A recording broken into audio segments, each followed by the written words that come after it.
Ada 4 jenis tukang, ya, mengerjakan hal yang sama. Ketika ditanya kepada tukang yang A, kamu lagi ngapain? Oh, aku lagi nyusun batu bata. Satu, ya. Kamu lagi ngapain? Aku lagi nyusun batu bata. Ditanya kepada yang kedua, kerjanya sama. Apa yang kamu lakukan? Saya lagi bikin dinding. Oh, beda. Attitude-nya berbeda sudah. Yang satu bilang saya nyusun batu bata, yang satu bilang saya lagi bikin dinding gitu. Yang ketiga, ketika ditanya, kamu lagi bikin apa? Saya lagi bikin musola. Kamu lagi ngapain? Saya lagi bikin musola. Gitu. Jadi dia bukan cuma sekedar gitu ya, melihat apa. Bismillahirrahmanirrahim. Assalamualaikum warahmatullahi wabarakatuh. Magnet rezeki, satu sama terhubung. Titipkanlah kepadaku satu ayatmu yang bisa membuat aku mengetahui rahasia di balik peristiwa ini dan mendapatkan solusi hanya darimu. Al-Fatihah.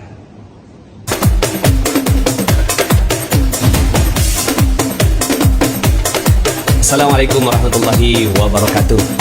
Alhamdulillah, senang dan bahagia sekali bisa berjumpa kembali dengan sahabat-sahabat semua. Dan kali ini kita masuk di materi yang ketiga ya. Tapi kita sebenarnya sudah banyak sekali sesi ya. Sesi apa ya? Pertama adalah sesi pendahuluan, yaitu keajaiban waktu. Gimana teman-teman ya? Keajaiban waktu yang paling nancep itu apa ya? Kalau bagi saya yang paling nancep adalah change 0 to 1. Itu adalah yang paling nancep ya, karena Allah Subhanahu wa taala berikan keajaiban waktu ya. Tinggal bagaimana kita bisa mensyukuri waktu itu dengan sebaik-baiknya, dan yang dikejar adalah ridho Allah. Kemudian kita ikut konser kemarin ya. Konser bersama dengan Izzatul Islam, dengan kualitas konser yang bagi saya sih keren banget ya. Saya nggak tahu kalau teman-teman semua bagaimana merasakannya ya. Kemudian yang berikutnya adalah kita tahajud bareng ya, Masya Allah, indahnya ya kalau kita bisa tahajud dengan begitu indah dan nikmat. Kemudian kita al-kahfian ya, kemudian juga kita bersedekah. Alhamdulillah sudah terkumpul infak Palestina hingga saat ini adalah sebesar 613 juta rupiah ya. Alhamdulillah 613.882.490. Jadi kita mengisi kegiatan tahun baru kita itu dengan sesuatu yang sangat super. Nambah ilmu, beribadah, berzikir, kemudian bertobat, bersedekah. Keren banget ya. Kemudian kita belajar tadi sore tentang resolusi 2021 ya. Jadi gimana? Sudah jelas ya apa yang bisa ditulis dan yang tidak bisa ditulis ya. Yang nggak realistis jangan ditulis dulu. Kita latihan dulu gitu ya. Kalau kita mau naik gunung ya, kita naiknya yang pelan, yang bukit dulu ya. Kita naiki bukit sebentar ya, baru kemudian pelan-pelan kita melangkah menuju bukit yang tinggi ya, atau gunung yang tinggi. Nah, pada kesempatan kali ini kita akan tambah dosis kita ya, agar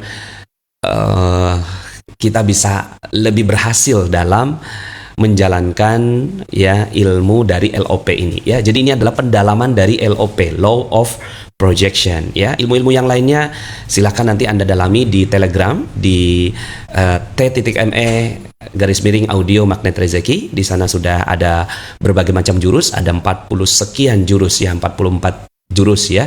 Free, all free ya. Nah, nanti mungkin kalau seandainya Anda ingin mendalaminya ya mungkin bisa mengambil paket-paket yang ya berbayar, tapi itu adalah kaitannya dengan pembimbingan dan mentorship atau mentoring ya. Kemudian berikutnya pada kesempatan kali ini kita akan membahas tentang yang kita kasih judul winning attitude ya. Yuk kita sama-sama basmalah. Bismillahirrahmanirrahim. Oke, tadi kita sudah sampai sini. Oke, maaf ya. Oke, tadi sudah sampai sini ya. Evaluasi berkala dan tercatat. Oke. Winning attitude ya. Winning attitude. Winning attitude ini adalah satu sikap ya. Sikap yang baik yang harusnya ada dalam diri kita sebagai seorang yang ingin agar resolusi yang kita buat ya, apapun yang kita buat itu bisa berhasil begitu ya. Terkadang kan kenapa ya kok nggak berhasil gitu. Nggak berhasilnya itu karena apa sih ya? Karena kita ternyata mental dari diri kita menghadapi resolusi itu tidak tepat begitu ya. Nah, kita harus memiliki yang disebut sebagai winning attitude atau mental orang-orang yang menang ya. Sebelum kita bahas poin-poinnya, kita coba bahas beberapa quote ya. Yang pertama, success is not an accident. Sukses itu tidak kebetulan. Dia bukan kebetulan, bukan tiba-tiba jadi sukses gitu, ya. Enggak dong. Semua pasti berproses. It's the result of your attitude. Itu adalah hasil dari attitude Anda, ya, sikap Anda. And your attitude is a choice. Dan itu adalah pilihan, bukan paksaan, bukan sesuatu yang menjadi beban gitu. Itu pilihan hidup kok. Jangankan kita, Nabi saja ya, Nabi Muhammad SAW dan para nabi gitu ya, itu Allah Subhanahu Wa Taala tidak jadikan mereka tuh turun dari langit terus kemudian tiba-tiba gitu ya semuanya everything settle up gitu kan, semuanya beres, semuanya tenang, semuanya nyaman. Enggak gitu. Allah Subhanahu Wa Taala memberikan proses kepada para nabinya gitu ya. Nabi Yusuf ya masuk sumur dulu, kemudian jadi budak dulu ya, di penjara dulu ya, baru kemudian akhirnya Nabi Yusuf bisa mendapatkan kemuliaannya. Nabi Musa begitu juga ya, itu tidak sempurna ya, tiba-tiba mukul orang, orangnya meninggal dunia gitu kan, dia lari gitu ya, terus kemudian ya dalam proses pelarian itu dia bertemu dengan seorang nabi, terus begitu proses. Jadi Nabi juga begitu, Nabi juga nggak tiba-tiba langsung membangun sebuah kepribadian atau sebuah peradaban di Madinah. Ya, dia ada prosesnya begitu. Maka nikmati prosesnya. Banyak orang yang nggak mau menikmati proses ini, padahal dia adalah sebuah hasil dari attitude itu. And your attitude is a choice. Nah, sekarang pilihan kita gitu. Memang sih ada peran Allah. Peran Allah itu ya takdir itu kan. Nah, peran kita ya nasib gitu. Bagaimana kita menentukan nasib gitu ya. Nah, so apa pilihan kita menghadapi COVID? Ya kan? Orang-orang yang sukses gitu, kelihatan polanya. Polanya tuh nampak sekali. Orang-orang yang sukses itu adalah orang-orang yang memilih untuk ya bersikap yang terbaik terhadap segala situasi. Ya, nah jadi sukses bukan kebetulan. Jadi kalau seandainya ada ngelihat ada orang-orang sukses di luar sana, nggak ada yang kebetulan. Mereka pasti berproses. Ya, katakanlah misalnya mereka keturunan gitu ya. Itu juga proses dari siapa? Proses dari bapaknya gitu ya. Jadi nggak ada yang hasilnya kebetulan ya. Nah, maka yuk sama-sama kita nikmati proses. Nah, maka orang-orang yang punya mental menang adalah orang yang mengetahui bahwa proses pilihan yang dia pilih itu berkonsekuensi. Konsekuensinya apa? Konsekuensinya dia harus hadapi dengan ya sikap-sikap terbaik. Oke, itu dulu. 1, sukses bukan kebetulan. Sukses bukan, apalagi di sini accident, kecelakaan ya kalau dibahasakan Indonesia. Tapi ini lebih tepatnya kebetulan ya. Jadi sukses bukan kebetulan. Oke, berikutnya. Apa sih attitude Pak Nas? Apa bedanya dengan ya kalimat-kalimat yang lain? Nah, ini bedanya. Ability itu kemampuan. Ability is what you're capable of doing. Nggak apa-apa ya, kita pakai bahasa Inggris sekarang ya. Supaya kita sambil belajar ya. Saya juga sambil belajar. Ability adalah kemampuan. Contohnya misalnya ada orang yang mampu untuk bikin nasi goreng. Capable dong dia mampu dong bikin nasi goreng gitu kan. Dia mampu bikin nasi goreng. Seorang koki. Tapi koki sehebat apapun, sekali lagi, koki sehebat apapun, kalau dia nggak punya motivasinya untuk melakukan, maka dia tidak akan pernah sedikit pun berprestasi. Oke? Koki seenak apapun, kalau seandainya dia nggak punya motivasinya, nah maka motivation determines what you do. Motivasi itu akan mendorong Anda untuk menentukan apakah Anda mau melakukannya atau tidak. Dan sejauh mana Anda melakukannya. Ya, di situ ada motivasinya. Maka tergantung apa motivasi Anda. Contohnya seorang koki tadi, motivasinya apa? Gaji, ya kan? Gajinya tinggi, dia pasti termotivasi lebih tinggi. Gajinya nggak tinggi, ya dia lakukannya apa adanya, kan begitu? Oke? Kemudian atau seorang koki yang ada di rumah gitu, Dia termotivasi, ya. Dia termotivasi melakukan sesuatu ternyata karena ya istrinya, ya mungkin ini kokinya laki ya. Istrinya tuh suka sekali dengan masakannya dan setiap dimasakin dia dipuji gitu. Nah, itu motivasi. Termotivasi. Maka pertanyaannya adalah, apa yang membuat Anda termotivasi untuk menghidupi tahun 2021? Apa motivasi Anda? Kalau motivasi saya ingin menjadi muslim berprestasi kebanggaan Allah. Mungkin bisa jadi mirip dengan Anda. Ya, silakan nanti tulis di komen, saya ingin menjadi muslim berprestasi kebanggaan Allah. Ya, itu saya ya. Nanti mungkin bisa disesuaikan dengan Anda. Motivasi adalah sesuatu yang mendorong kita untuk melakukannya. Kadang-kadang sesuatu yang mustahil. Contohnya seorang ibu. Seorang ibu itu mungkin nggak gampang ya untuk ngapain juga kalau dia ngangkat sebuah mobil gitu ya. Seorang ibu gitu ya, seorang wanita. Ya, ngapain juga dia ngangkat sebuah mobil gitu ya, kayak nggak ada kerjaan aja gitu ya. Seorang ibu. Oke? Tapi ketika ada anaknya, bayinya, tiba-tiba terprosok ya, dengan tidak sengaja masuk ke dalam bawah mobil itu, ya, maka kira-kira apa yang membuat si ibu itu, ya, dia awalnya mungkin dia inability, dia tidak punya kemampuannya untuk ngangkat itu mobil. Tapi karena ada motivasi yang kuat sekali ingin menyelamatkan anaknya, maka tiba-tiba ternyata dia bisa mengangkat itu mobil ya untuk menyelamatkan anaknya, entah dari mana. Entah dari mana itu kekuatan, itulah motivasi. Ya, nanti kita akan bahas tentang kekuatan-kekuatan motivasi di sesi-sesi yang lainnya. Jadi ability is one thing, motivation is another thing. More powerful than ability. Motivasi itu lebih power daripada kemampuan. Orang yang nggak mampu bisa jadi melakukan segala sesuatunya dengan motivasi terbaik. Oke? Nah maka ya saya yakin sekali Indonesia ini akan menjadi negara ajaib. Indonesia ini akan menjadi penduduk-penduduknya akan menjadi penduduk-penduduk ajaib. Orang-orang akan mengatakan, Pak Nas gitu ya, kita nggak punya kemampuannya. Ya, walaupun pernyataan itu tidak tepat, ya karena saya tahu bahwa setiap orang punya kemampuannya untuk menjadi ajaib gitu. Tapi saya punya motivasinya gitu. Motivasinya adalah ya agar ya saya ingin dinilai oleh Allah Subhanahu wa taala sebagai muslim berprestasi kebanggaan Allah Subhanahu wa taala. Nah, maka orang-orang yang mengatakan bahwa Indonesia kayaknya nggak mungkin bisa menjadi negara ajaib gitu. Bisa ya. Nah, orang-orang yang unabilities ya, mungkin dia nggak punya kemampuannya, asalkan ada motivasinya. Nah, tinggal kita cas nih motivasi itu. Cas motivasi itu ke setiap jiwa yang ada di Indonesia, di Nusantara, di Malaysia gitu ya. Maka tiba-tiba boom gitu ya. Indonesia, Malaysia, Brunei, Singapura ya, wilayah Nusantara ini boom menjadi wilayah terbaik di seluruh dunia. Tinggal bagaimana? Inject motivasi. Inject motivasi itu. Motivation determines what you do. Makanya mungkin banyak orang yang ngenyek ya, nggak suka dengan kerjaan motivator itu ya.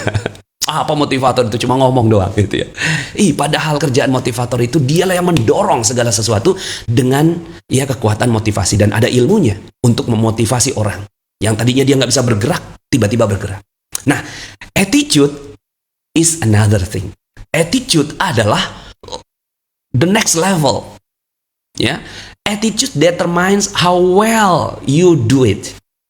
Jadi attitude itu akan menentukan seberapa bagus Anda melakukan itu.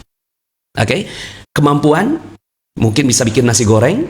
Dia termotivasi karena setiap bikin nasi goreng istrinya memuji. Akhirnya dia selalu bikin nasi goreng gitu ya. Terus kemudian dia attitude. Ya, dikasih tuh hiasan-hiasan gitu, ya, dikasih potongan-potongan wortel berbentuk kelinci kalau buat anaknya, berbentuk ya mawar buat istrinya gitu ya, kemudian tomat jadi bentuk apa dan seterusnya. Itu attitude, ya.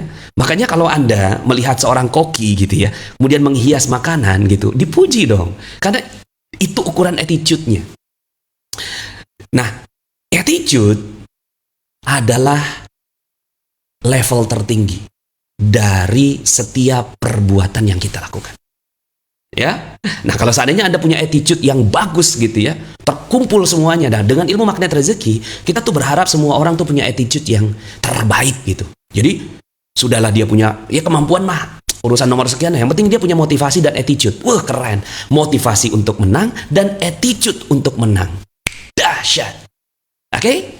Sip ya. Jadi goal Anda udah punya, ya kan? Anda sudah tahu bagaimana membuat resolusinya. Anda sudah bisa memantaunya tiap hari. Lalu kemudian Anda termotivasi untuk melakukannya. Dan kita tambah dengan attitude yang baik. Attitude tuh kayak, mungkin di bahasa Indonesia itu jadi sikap gitu. Tapi kayak kurang garam gitu loh. Bagi saya tuh. Itu bukan sikap gitu loh. Tapi the best sikap gitu. Sikap terbaik. Yaitu attitude. Nah, winning attitude adalah sikap-sikap terbaik yang terkandung di dalam orang-orang yang memiliki mental menang. Oke? Sip. Simpen. Ya, mungkin ini juga video ini mungkin bisa Anda putar lagi ya. Ini insya Allah nggak akan dihapus. Berbeda sama konser. Kalau konser kan ya apa namanya itu ya? Kalau konser itu ada hak ciptanya ya. Ini juga ada hak cipta, tapi saya karena masih banyak ilmu yang lain ya, begitu ya. Jadi silakan Anda putar. Ini boleh juga Anda kalau mau ngambil ini di upload ke YouTube Anda, silakan ya. Nggak perlu disertakan di situ Ustadz Nasrullah atau Pak Nasrullah, nggak perlu ya. Karena kan Pak Nasrullah ya satu-satunya di muka bumi ini. Oke ya. Jadi attitude determines how well you do it. Ada 4 jenis tukang ya, mengerjakan hal yang sama. Ketika ditanya kepada tukang yang A, kamu lagi ngapain? Oh, aku lagi nyusun batu bata. Satu. Ya, kamu lagi ngapain? Aku lagi nyusun batu bata. Ditanya kepada yang kedua, kerjaannya sama. Apa yang kamu lakukan? Saya lagi bikin dinding. Oh, beda. Attitude-nya berbeda sudah. Yang satu bilang saya nyusun batu bata, yang satu bilang saya lagi bikin dinding gitu. Yang ketiga, ketika ditanya, kamu lagi bikin apa? Saya lagi bikin musola. Kamu lagi ngapain? Saya lagi bikin musola. Gitu. Jadi dia bukan cuma sekedar gitu ya, melihat apa barang yang kecil berupa batu bata itu. Tapi dia melihat yang dia bangun adalah musola. Tapi orang yang keempat ini ditanya, kamu lagi ngapain? Aku lagi membangun rumah di surga. Masya Allah, beda. Beda itu. Pasti yang dilakukan berbeda. Hasilnya berbeda. Ya, campuran airnya, campuran semennya, campuran pasirnya pasti berbeda. Dengan keempat orang ini. Betul tidak? Yes, itulah attitude. Nah, sekarang pertanyaannya adalah 2021, apakah mau Anda isi dengan attitude yang sama dengan attitude di tahun 2020? Atau Anda ingin memiliki attitude berbeda di tahun 2021? Simpan, ya. Dan saya yakin Anda akan memiliki attitude yang berbeda, yaitu attitude orang yang menang. Oke, a great attitude becomes. Jadi ini nggak sederhana. Bicara tentang attitude ini nggak sederhana. A great attitude becomes a great mood. Jadi attitude yang bukan sekedar baik tapi the best, great, itu akan melahirkan mood yang berbeda. Gitu. Jadi seperti sekarang nih saya punya mood gitu, ya. Tampilan dan seterusnya ini membantu saya untuk menciptakan mood. Suara yang bagus itu menciptakan mood gitu. Kemudian juga ini ya rupiah yang kita bisa sumbangkan ke Palestina juga menimbulkan mood bagi saya. Ya. A great attitude becomes a great mood, which becomes a great day, yang akan melahirkan hari yang terbaik, which becomes a great year, akan melahirkan tahun yang baik. 2021 akan menjadi great year bagi Anda. Akan menjadi hari terbaik bagi Anda. Akan menjadi sebuah prestasi demi prestasi demi prestasi demi prestasi, which becomes a great life, yang akan bermakna menjadi hidup yang the best, yang great, yang bagus sekali di sisi Tuhan Anda, di sisi Allah Subhanahu wa Ta'ala. Jadi nggak sederhana attitude itu. Sikap terbaik akan melahirkan mood terbaik, akan melahirkan hari terbaik. Bayangkan kalau seandainya hari-hari Anda adalah hari-hari yang terbaik. Dahsyat. Makanya sebenarnya gitu ya, kemenangan itu, sukses itu nggak usah lihat buahnya. Lihat aja bagaimana Anda membangun ya hari-hari Anda dengan mental terbaik. Oke, simpan. Berikutnya, a winner's attitude, Ya, mental pemenang itu it may be difficult. Mungkin tidak mudah. Mungkin nggak mudah bagi Anda untuk menjadi orang yang bermental pemenang. Tapi itu sangat mungkin dipelajari. Begitu. Jadi, mental pemenang mungkin nggak gampang. Anda menjaga terus konsistensi Anda selama 1 tahun gitu ya. Itu nggak gampang. Nggak ada yang bilang mudah gitu untuk menjadi mental pemenang. Tapi, a loser's attitude, it may be possible. Mungkin mental-mental yang dulu kita mental loser. Tapi it's too difficult. It's too difficult. Itu terlalu tidak mudah gitu loh. Terlalu tidak mudah untuk kita jalani gitu loh. Ya enggak? Waduh, kalau Anda tahu ya, bahwa orang-orang yang punya winner's attitude itu hidupnya enak. Hidupnya mudah, hidupnya dahsyat gitu ya. Hidupnya bahagia, hidupnya happy gitu. Pasti Anda akan mau menjadi seperti mereka walaupun tidak mudah. Tapi coba kita lihat orang-orang yang punya mental yang nggak menang gitu. Apa Anda mau seterusnya hidup seperti itu? Kayaknya enggak deh. Betul nggak? Ya, Bismillah ya. So, mungkin nggak mudah, tapi it may be difficult. Mungkin nggak mudah, but it's possible. Tapi sangat mungkin untuk dijalani. Oke? Next. Winners are not are. Nah, sekarang winners itu siapa sih? Gitu. Winners itu siapa? Winners adalah are not people who never fail. Jadi pemenang itu bukan orang yang nggak pernah kalah, but people who never quit. Nah, satu aja definisi winner. Satu aja definisi pemenang. Apa itu pemenang? Orang-orang yang nggak pernah menyerah. Orang yang terus berusaha, terus berjuang, itu mental pemenang. Ya, mungkin dia juara 15, mungkin juara ke-10, atau mungkin juara ke-80 di antara 81 peserta. Tapi dia adalah orang yang never quit. Dia terus berlari. Makanya perlombaan kita di dalam hidup itu mirip-mirip perlombaan maraton gitu loh. Bukan perlombaan yang juaranya 1, 2, 3. Kalau maraton itu ya, pernah nggak Anda maraton? Saya lagi berharap ada maraton gitu ya, dan saya ikut gitu. Itu tuh yang menang itu adalah orang yang mencapai garis finish, bukan yang nomor 1, 2, 3. Bisa jadi nomor 80 nih gitu. Tapi dia mencapai garis finish. Itulah pemenang. Maka kita ambil dulu mental pemenang. Mental pemenang bukan orang yang mengalahkan orang lain. Ya, mental pemenang bukan orang yang mengalahkan orang lain, tapi orang yang tidak pernah menyerah akan dirinya sendiri. Simpan lagi, ya. Berikutnya. Ini catatan saya. Orang kecil, nih, mudah-mudahan Anda bisa punya mental pemenang ya di tahun 2021. Orang kecil itu bicarakan orang lain. Topiknya terus selalu orang lain. Dia tuh gitu ya, dia tuh gitu ya, dia kok bajunya begini ya, dia. Dia selalu bicarakan orang lain. Yang dibicarakan tuh orang gitu, people. Yang dibicarakan adalah orang lain gitu. Itu orang kecil. Orang biasa itu bicarakan situasinya gitu. Oh, sekarang nih situasi begini ya, begini gitu. Ya, situasi, keadaan, kondisi itu yang dibicarakan oleh orang-orang yang biasa. Ketika kecelakaan gitu ya, auzubillah ya, ketidakberuntungan di jalan tol gitu ya. Kamu kenapa? Itu tuh supir ya, larinya nggak bener gitu, terus tiba-tiba mendorong tiba-tiba nabrak gitu kan. Saya jadi rugi gitu. Yang dibicarakan supir. Yang dibicarakan adalah orang yang salah. Orang biasa membicarakan situasi. Kamu lagi kenapa? Iya nih, saya lagi nggak beruntung gitu.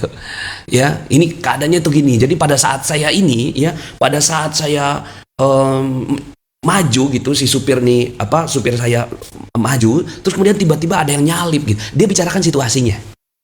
Tapi orang besar, dia bicarakan ide. Oke? Dia bicarakan ide. Ada satu, saya nggak ingat memasukin gitu ya, tentang seorang yang pakai jam Hublot ya. Dia adalah itu jamnya harganya 4 miliar. Terus kemudian yang pakai ini direktur dari F1 gitu. Terus kemudian dia dirampok, terus kemudian ditonjok habis gitu. Terus kemudian sampai kemudian akhirnya dia habislah begitu ya. Nah, dia tuh kalau orang kecil gimana? Udahlah jamnya hilang, dia dipukul, ditonjok segala macem, bengap di mana-mana gitu.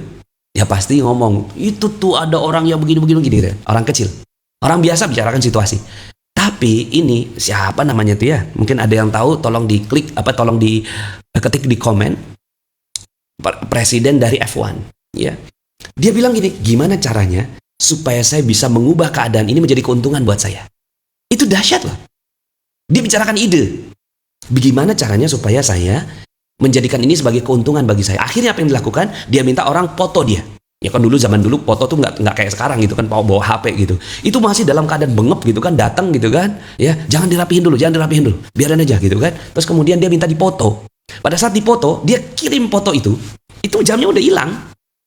Mukanya bengep gitu. Dia kirim gambar itu kepada si pemilik Hublot ini, gitu ya.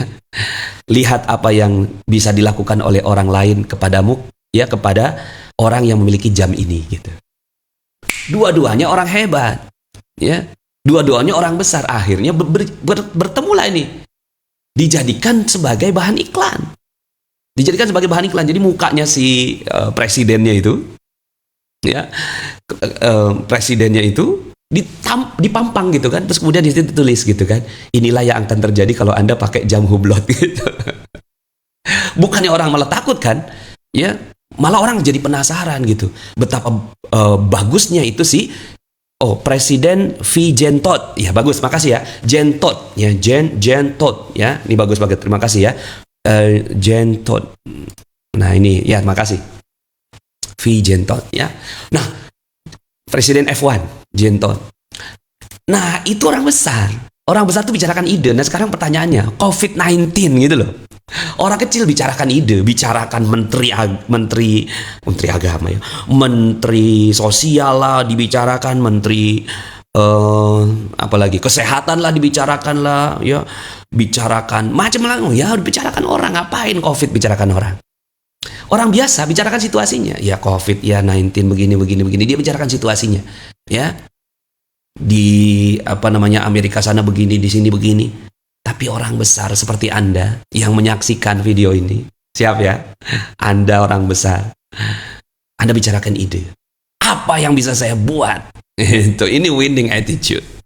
Apa yang bisa saya buat, ya, dengan COVID-19? Saya bicara itu sehingga akhirnya kita bisa bikin, ya, training berkualitas hari ini. Oke? Bismillah ya, kita minta sama Allah, ya Allah, saya pengen jadi orang besar, ya Allah, yang saya bicarakan ide apa yang bisa saya lakukan. Makanya kalau sekarang saya sih, Masya Allah, bersyukur sekali dengan COVID. Bukannya kita tuh kayak nantangin COVID, enggak. Tapi karena ada banyak sekali ide. Ini ada lagi yang bilang, Presiden F1-nya Rasbon, ya lewat ya, maaf ya. Anda orang besar, yes, Anda orang besar. Saya orang besar, bismillah ya. Kita adalah orang-orang yang punya ide besar, ya. Bismillah ya. Akhirnya muncullah Dinaklir Razikin, ya kan? Muncullah training online seperti ini. Kalau nggak ada COVID kagak jadi. Nah, ini catatan saya. Catatan saya terhadap ini, ya. Sebentar. Saya punya 10 catatan. Mudah-mudahan bisa bermanfaat buat Anda. Ya, jadi catatan saya terhadap winning attitude. Sebentar, dan nanti setelah ini kita akan diskusi. Ada tamu spesial saya. Insya Allah akan ada yang membersamai saya.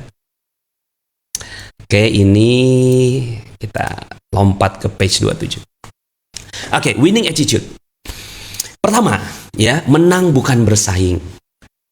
Jadi mental menang di sini yang maksud saya itu bukan Anda terus kemudian, siapa nih yang bisa saya kalahkan? Bukan itu gitu loh. Ya, bukan itu. Sama sekali bukan itu. Saya nggak ada maksud untuk mengatakan Anda harus mengalahkan siapa. Berarti kita harus siapa Pak Nas yang kita kalahkan? Bukan dong. Winning attitude means, ya, bermakna adalah saat mampu mengalahkan diri sendiri. Oke? Sepakat ya? Jadi 2021 adalah kita yang menang mengalahkan kita di 2020. Mungkin di tahun 2020 kita terkaget-kaget dengan COVID-19, it's okay, ya. Tapi di tahun 2021 Anda adalah pemenang. Anda adalah orang yang memenangkan diri Anda, ya. Diri Anda. Siap? Allahu Akbar. Yang kedua, terus berusaha, konsisten dalam prosesnya. Oke, terus berusaha. Mungkin tidak mudah, tapi konsisten aja dalam proses. Nikmati semua prosesnya. Mungkin Anda berada dalam kondisi detox rezeki, ya. Ya, nanti silahkan dengarkan audio saya berjudul Detox, ya. Mungkin Anda berada dalam sumur, ya kan? Mungkin Anda berada di dalam sumurnya Nabi Yusuf. Mungkin Anda berada dalam pengasingannya Nabi ya Yunus, mungkin Anda berada dalam ya dikejar-kejarnya Nabi Musa, tapi terus berusaha, konsisten dalam proses. So, orang yang menang bukan dilihat dari kemenangannya, tapi konsisten dalam prosesnya. Yang ketiga, integritas terhadap goal. Ini catatan saya terhadap orang-orang yang punya mental pemenang. Dia menetapkan goal dan dia berjuang untuk goal itu. Oke? Dia berjuang untuk goal itu. Dia tetapkan goal, misalnya goalnya apa? Goalnya ingin menjadi lunas amanah di tahun 2021 ya, April ya, tanggal 15, jelas 15 April 2021 lunas amanah. Lalu kemudian dia punya integritasnya ya, Bismillah ya Allah, bantu saya mewujudkan ini. Ketika ada dananya ya cicil segera mungkin, benar-benar jangan sampai akhirnya kita terhadap goal kita sendiri itu kita kadang-kadang cheating gitu ya, kita nggak jujur pada goal kita sendiri. Kita punya target, misalnya Anda sebagai seorang pemasaran gitu ya, di sebuah perusahaan yang sekarang ini Anda jalani, kemudian Anda punya target X begitu. Di awal bulan Anda punya target X, maka di akhir bulan Anda jangan pulang sebelum X itu tercapai. Ya, Anda jangan menyerah. Masih tanggal 28 gitu ya. 2 hari lagi, 3 hari lagi gitu ya. Masih tanggal 28 kok ya. Udah nyerah. Nah, pokoknya Anda harus integritas terhadap goal itu. Oke? Yang keempat, menaiki bukit itu harus dengan mental pendaki, bukan peselancar. Sama-sama sport, sama-sama olahraga. Tapi dengan menaiki bukit itu harus dengan mental pendaki. Jadi kalau Anda mau sukses di tahun 2021, resolusi yang Anda buat gitu. Ini ada pertanyaan, Ustadz, bukannya konsep dasar magnet rezeki itu menarik ya, bukan mendorong ya. Jadi ya, laksanakan semuanya. Yang ini itu tuh dorongan dari dalam. Oke? Yang ini nih dorongan dari dalam. Ibarat telur gitu ya, dorongan dari dalam tuh jadi ayam. Tapi ada lingkungan yang luar. Lingkungan yang luar itu yang membantu kita. Nah, lingkungan yang luar itu untuk membantu kita suasananya, sehingga lebih cepat tercapai. Nah, ini saya bicara tentang kekuatan dalaman diri kita sendiri. Sehingga di dalam kita mendorong, lalu kemudian dengan kekuatan kita mendorong, lalu kemudian kita minta kepada Allah Subhanahu wa taala agar dimudahkan seluruh prosesnya. Begitu ya. Jadi ya sesuai konteks kita bicara. Contohnya begini ya. Alon-alon asal kelakon. Apakah prinsip itu harus dipakai seterusnya? Alon-alon asal kelakon. Pelan-pelan yang penting selamat. Oke, ya, alon-alon asal kelakon. Sebuah prinsip bagus nggak? Bagus banget prinsipnya. Apakah prinsip itu harus dipakai seterusnya? Tidak. Ada saat di mana prinsip itu harus disesuaikan. Oke? Pada saat kapan? Pada saat seorang pilot dia harus take off, gitu ya. Kemudian kata si kopilotnya, udah alon-alon asal kelakon, kan nggak bisa. Pada saat dia take off itu harus ngebut gitu. Nah, jadi kurang lebih itu. Pada saat kita buat resolusi, ya, dia tuh harus ada satu kekuatan yang ada dari dalam untuk menjadi orang yang ya punya integritas, pantang menyerah, terus berusaha, konsisten, gitu ya. Seperti misalnya nih, kalau Anda belajar prinsip di dalam Islam itu ada khauf, ada roja. Kita harus takut gitu. Tapi takut terus nggak boleh juga. Harus ada roja. Jadi dia seperti ya sayap seekor burung. Ya, dia bakal terbang tinggi kalau dia punya 2 sayap. Siap ya? Bismillah. Oke, menaiki bukit harus dengan mental pendaki, bukan peselancar. Artinya apa? Artinya ya tahun 2021 itu kita harus siapkan mentalnya. Ya, kita harus hadapi dengan mental terbaik. Kita harus bedakan mental 2020 dengan mental 2021. Dan mungkin ini adalah saat yang dimana Anda setel. Mungkin keadaannya nggak menarik bagi Anda hari ini. Mungkin nggak menguntungkan bagi Anda hari ini. Tapi percayalah, ketika Anda melakukan prosesnya dengan baik, akan ada keajaiban. Nah, yang kelima nih. Seorang yang menang itu bukan melakukan sesuatu yang besar. Enggak. Tidak ada, sekali lagi, percaya saya, tidak ada seorang pemenang pun yang melakukan dengan sebuah lompatan yang tinggi. Tidak ada. Ya, benar. Percaya saya. Tidak ada satupun. Ya, tanya kepada semua pemenang yang ada di muka bumi ini, apakah mereka melakukan lompatan tinggi? Tidak. Yang mereka lakukan adalah 1% improvement setiap hari. 1% improvement setiap hari. Jadi, apa yang saya lakukan hari ini ya harus lebih baik daripada hari yang kemarin. Nggak banyak, cuma 1% aja. Makanya mungkin kalau teman-teman semua yang biasa melihat saya dalam tampilan-tampilan di dalam Facebook Live saya, ya, mungkin sekarang ada yang merasa bahwa ini kayaknya ada peningkatan nih, ya, di mana ya peningkatannya ya? Saya meningkatkan di kualitas audio, meningkatkan di kualitas video, meningkatkan di kualitas lighting, meningkatkan di kualitas kamera, meningkatkan di kualitas penyesuaian segalanya. 1% improvement setiap hari. Mungkin kalau Anda nanti lihat scroll sampai bawah gitu ya, pertama kali saya live gitu ya, itu nggak bagus banget. Tapi saya lakukan 1% improvement setiap hari. Nah maka sebenarnya ternyata bisa loh, setiap orang itu bisa sukses, asalkan dia melakukan ini. Persoalannya adalah banyak orang yang dia tuh downgrade setiap hari. Hari ini tidak lebih baik daripada hari yang kemarin. Makanya Rasulullah SAW juga mencintai orang-orang yang melakukan kerjaan secara istiqomah walaupun sedikit. Ya, walaupun sedikit. Oke, ini rumusnya. 1,01 kalau dipangkatkan 365 itu 37,8. Berbeda dengan 0,99. Itu cuma beda 0,02 loh. Ya, itu cuma berbeda 0,02 saja. Tapi ketika dilakukan setiap hari, ya, ini kan cuma 0,99 sama 1,01. Sama-sama dilakukan perpangkatan 365. Ini hari lah gitu ya. Yang ini hasilnya 0,03, ini hasilnya 37,8. Jomplang. Makanya kenapa para pemenang-pemenang itu dia melakukan improvement setiap hari, lalu kemudian dia mendapati dirinya sudah jauh berbeda dibandingkan dengan 1 Januari 2020. Ternyata sudah jauh berbeda. Kenapa? Karena ini. Walaupun dia kelihatannya orang yang berbeda, cuma 0,02. Nah kalau perbedaannya 0,04. Ini ya, kalau dipangkatkan 365 itu 0,00006. Nah sementara ya, kalau 1,02 dipangkatkan ini ya 1,377,4. Maka penting sekali untuk menaikkan derajat kita, ya. Naikin nambah dikit gitu. Nambah 0,01 juga nggak apa-apa, yang penting ada peningkatan. Sehingga akhirnya Anda betul-betul mengalami improvement. Oke? Jadi orang sukses tidak ada yang meningkatnya melonjak drastis, nggak ada. Tapi mereka melakukan 1% improvement every day, setiap hari. Oke? Nah, kalau Anda sebagai selaku penjual gitu ya, penjual, maka Anda harus melakukan improvement. Ya, dan Anda harus punya ototnya gitu untuk melakukan itu.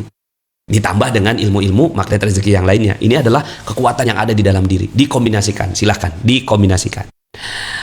Oke, slide terakhir sebelum saya undang tamu saya. Yang keenam, 100% fokus pada pilihan hidup.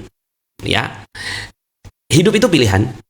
Tapi setiap apa yang kita pilih, Anda harus lakukan 100%. Ya, nah itu saya belajar dari tamu saya. Nah makanya yang keenam ini saya simpan dulu. Yang ketujuh, memberi contoh dengan achievement.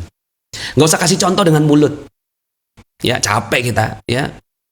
Kalau kita ngasih contoh dengan mulut, kasih contoh aja dengan achievement. Ya, itu juga yang nanti ya akan saya bicarakan dengan tamu saya. Ya. Yang kedelapan, menjadi muslim berprestasi kebanggaan Allah. Ya. Nah, ya, menjadi muslim berprestasi kebanggaan Allah.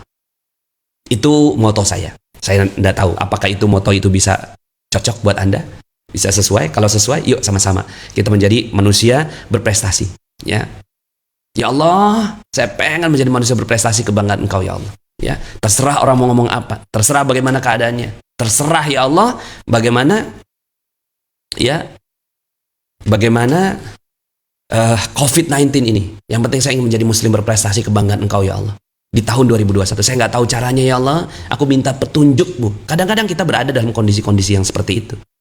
Nah itu juga nanti akan saya bicarakan dengan tamu saya. Yang kesembilan, mental pemenang tidak diukur saat menang.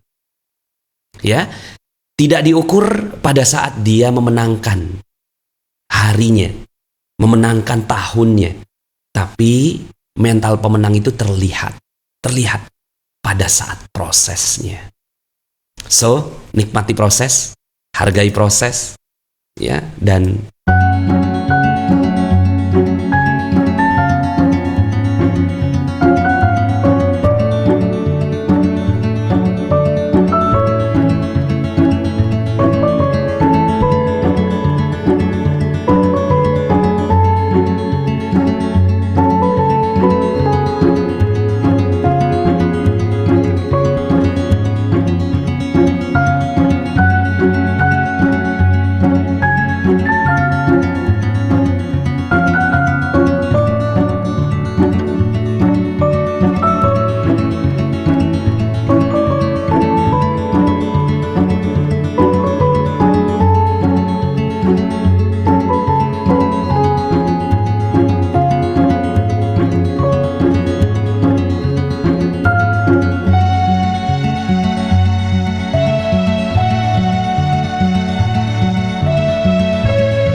menikahi beliau ya, terus kemudian juga dia punya mental winning attitude juga ya, bukan juga, bahkan saya belajar dari mental winning attitude-nya istri saya. Jadi pada saat itu IP-nya berapa nih? 3,53. 3,53. Nah, padahal saya tahu betul bahwa istri saya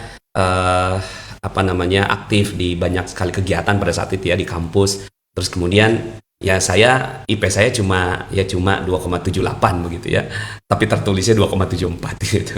Nah, pada saat itu istri saya tuh menyampaikan tuh tipsnya adalah gitu ya, 100%. Makanya tadi saya tulis tuh, winning attitude itu adalah 100% melakukan sesuatu pada pilihan hidup.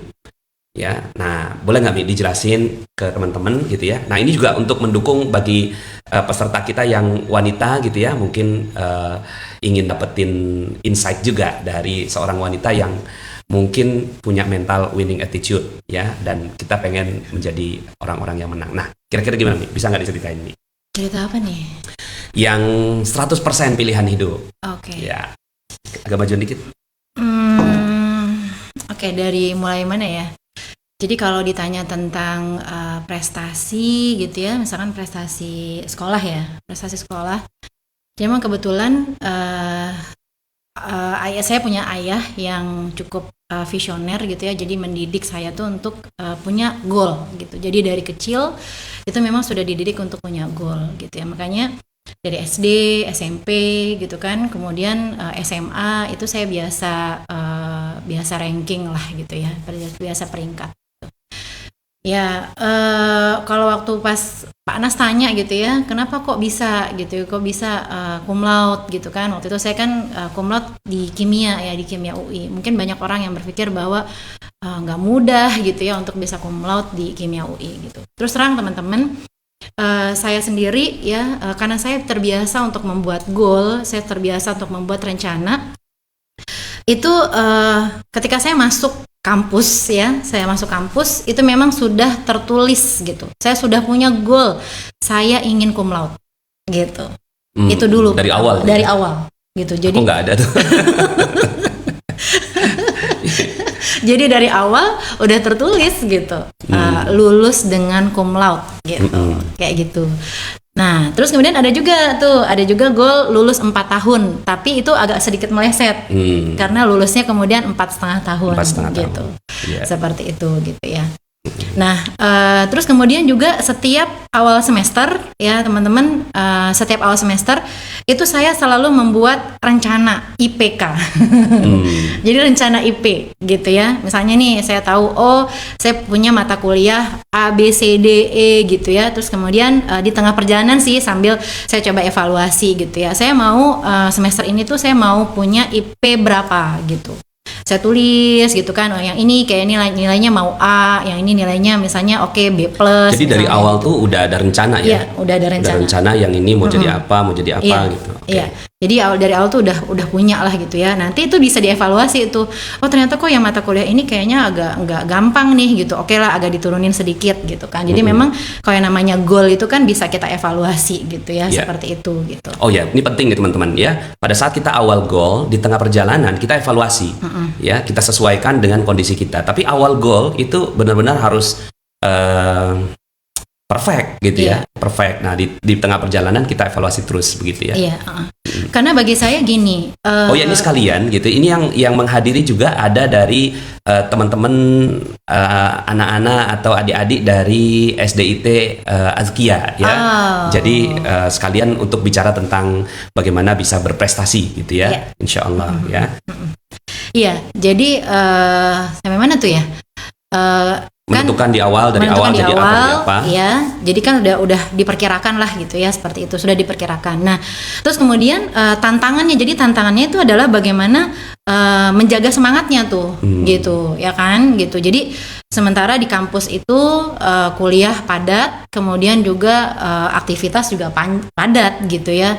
Saya aktif di mushola, kemudian di jurusan juga gitu. Kemudian saya juga aktif di alumni juga gitu ya, di alumni SMA gitu kan. Bahkan saya juga aktif di TPA gitu, seperti itu gitu ya. Nah, cuma memang yang ada dalam pikiran saya adalah bahwa semua itu insya Allah bisa tercapai gitu ya, asal kita bisa tahu bagaimana cara membagi fokusnya Nah, gitu. Seperti ini teman-teman ya, jadi membagi fokus.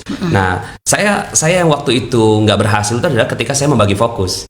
Karena saya aktivis dakwah juga, ya kuliah juga. Pada saat kuliah mikirin dakwah, pada saat dakwah mikirin besok ujian gitu. Iya. Nah, kalau kebanyakan punya problem di situ.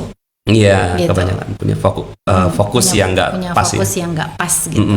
Jadi waktu itu saya menyadari bahwa saya punya waktu belajar itu sedikit gitu. Punya waktu belajar itu sedikit, sementara mata kuliah banyak banget gitu kan dan padat sekali. Maka saya tuh mencari cara gimana caranya ya supaya saya bisa belajar itu dengan saya bisa paham materi itu dengan bagus gitu ya, dan nanti tinggal ngulang tuh tinggal sedikit aja gitu ya, seperti itu. Maka saya memutuskan bahwa kalau lagi kuliah ya, jadi kalau lagi kuliah ya udah fokus kuliah, nggak usah mikirin yang lain-lain gitu. Seperti itu. Nah, contohnya nih misalnya ya, ada satu mata kuliah ingat banget. Abi mungkin ingat biokimia. Gitu ya. Jadi mata kuliah biokimia itu mata kuliah yang sangat mungkin ngantuk gitu. Jadi hafalannya banyak, terus yang ngajar itu udah tua gitu ya. Udah ngomongnya pelan banget gitu loh teman-teman gitu. Terus sampai akhirnya jadi kalau teman-teman saya ya satu angkatan itu belajar biokimia itu semua ngambil bagian belakang. Duduknya gitu ya, semua ngambil bagian belakang. Supaya apa? Supaya masih bisa ngerjain yang lain gitu kan, kayak gitu. Nah, tapi saya menyadari bahwa saya nggak punya waktu lain nih gitu. Saya nggak punya waktu banyak untuk belajar, maka saya fokus. Jadi setiap pelajaran ya, setiap mata kuliah saya selalu duduk paling depan. Walaupun kadang-kadang paling depan itu cuma sendiri. Iya. Nah, itu akhirnya jadi budaya ya, Mi ya. Iya. Ada apa-apa pokoknya full fokus gitu ya. Dan ya kelebihannya wanita nih ya dibandingkan dengan laki-laki, excuse ya. Wanita itu punya kemampuan untuk membagi fokus yang 100% gitu. Sementara laki-laki kalau seandainya ngelihat ke sesuatu 100%, yang lainnya bisa 0% itu. Itu excuse-nya laki-laki ya. Tapi ternyata itu jadi satu pola ya. Nah, yang nantinya akan berkembang gitu. Kan itu sebelum menikah. Pada saat udah menikah gitu, itu kejadian lagi kan ya. Kejadian lagi pada saat harus merawat anak banyak gitu ya. Tapi kemudian juga kuliah. Nah, pada saat itu juga alhamdulillahnya cum laude lagi yang kedua gitu. Nah, terus kemudian akhirnya istri saya juga melakukan sebuah bisnis gitu ya. Nah, di bisnis itu juga gitu ya, itu sebelumnya istri saya PNS, terus kemudian saya minta untuk mengundurkan diri, sampai kemudian ada sekarang berbisnis, dan di dalam bisnisnya itu yang ditanamkan juga fokus 100%. Ya, nah, yang menarik adalah sekarang istri saya anaknya 6, tapi bisa membagi fokus. Bisa kasih tahu nggak nih tips-tipsnya gitu ya? Kalau sekarang ini untuk pelajaran buat ibu-ibu, itu emak-emak nih ya. Jadi memang lebih pada gini, saya menyadari bahwa masing-masing kita itu Allah kasih episode kehidupan gitu. Jadi ada episode kehidupan yang Allah titipkan kepada kita gitu ya. Yang kadang-kadang mungkin kita merasa bahwa aku tuh maunya begini loh gitu. Kemudian tapi Allah takdirkannya tuh berbeda gitu ya, seperti itu. Jadi misalnya contoh, saya tuh dari dulu kepengen banget jadi dosen gitu ya. Kayak gitu. Adalah alasan-alasannya kenapa saya mau jadi dosen gitu kan. Dan udah on track banget gitu ya. Tapi ternyata peluang untuk kesana itu belum dapat gitu. Peluang untuk jadi dosen itu belum dapat ya. Makanya kemudian akhirnya melipir jadi peneliti gitu waktu itu di Batan. Gitu, melipir jadi peneliti di Batan. Dan memang saya tipe yang kalau saya bekerja gitu ya, atau saya berada dalam suatu kegiatan gitu, ya udah 100% fokus di sana gitu ya, seperti itu. Tapi kan sekali lagi Allah menitipkan kita episode kehidupan. Episode kehidupan saya adalah saya bersama suami gitu kan, yang suami saya berbeda dengan saya, yang saya tuh PNS gitu kan, tipenya tuh pekerja, tipe pegawai gitu ya. Tetapi suami saya ternyata seorang pebisnis gitu kan. Dan inilah pemahaman tentang episode kehidupan itu akhirnya membuat kita tuh bisa mungkin kalau orang melankolik itu kan kepengennya semua lurus gitu ya, kaku gitu kan gitu ya. Tapi ketika kita memahami bahwa Allah menakdirkan kepada saya seperti ini, maka kita menerima gitu. menerima dengan syukur ya. Nah, ini sekaligus menjawab pertanyaan Ibu Haryani Treni gitu ya. Oh, iya. Saya mau ketika saya berencana itu nggak terjadi gitu. Yeah. Nah, tapi tadi dijawab bahwa sebenarnya episode kehidupan Bu Yuni juga bersama dengan saya nggak semuanya mulus. Betul. Kadang-kadang yang kita rencanakan itu ternyata nggak terjadi. Nah, penyikapan pada saat itu adalah kita tetap winning attitude. Yeah. Winning attitude dengan apa? Dengan nilai-nilai Islam, yaitu dengan menerima gitu, dengan menerima apa yang Allah takdirkan. Mungkin kalau bahasanya Pak Nas itu adalah bungkus permen gitu ya, bahasanya itu adalah bungkus permen, bahwa apapun yang sudah Allah takdirkan itu adalah bagus gitu. Kalau teman-teman mungkin dengar kisahnya Pak Nas ke Malaysia gitu ya, itu saya ke Malaysia teman-teman, jadi saya tuh waktu saya mau S2, jadi waktu kita mau nikah itu kan Pak Nas dikasih syarat gitu ya sama ayah saya gitu ya, bolehin saya S2 gitu. Jadi akhirnya ya udah gitu. Waktu itu saya tuh udah daftar S2 di UI gitu ya, dan kemudian hampir dapat beasiswa di sana, tapi kemudian ada tawaran dari Malaysia gitu ya. Dan kemudian akhirnya ke situlah gitu ya. Dan ternyata kan nggak lulus gitu. Saya tuh di Malaysia nggak lulus gitu ya. Qadarullahnya tuh seperti itu, dia satu dan lain hal ya, keburu pulang lah intinya gitu. Dan itu rasa penyesalan itu ada gitu, rasa penyesalan itu ada gitu kan, kenapa saya pergi ke Malaysia, harusnya saya tuh di Indonesia aja misalnya gitu ya. Kalau di Indonesia tuh saya bakalan begini gitu ya, tapi ya itu tadi gitu, akhirnya Allah mendidik saya gitu kan, ya udah fokus aja lah gitu kan dengan kehidupan yang sedang Allah titipkan. So gitu. Winners ya, pemenang bukan orang yang nggak pernah gagal, nggak pernah nggak berhasil ya. Kita mengalami juga ketidakberhasilan. Nah, yuk kita dalamin ini. Aku mau dalamin pada saat aku minus 21 miliar itu. Jadi pada saat sebenarnya dia nggak tahu jumlahnya ya. Taunya banyak aja pokoknya. Taunya banyak aja gitu. Mungkin kalau saya kasih tahu jumlahnya shock jadinya gitu kan. Kalau sekarang sih udah tenang gitu ya. Nah, apa yang Umi rasakan pada saat itu gitu ya? Mungkin bisa sedikit diceritakan ke teman-teman yang mengalami kondisi terdalam. Ini juga penting gitu ya, karena winning attitude bukan berarti bahwa orang itu selalu berada di posisi puncak. Tapi winning attitude itu dilihat pada saat ketika menghadapi kondisi-kondisi terendah. Iya. Memang nggak mudah sih waktu itu ya, sangat-sangat nggak mudah ketika Pak Nas lagi punya kondisi kayak gitu. Tapi pastinya yang namanya suami istri itu kan harus saling support gitu, itu yang paling penting ya.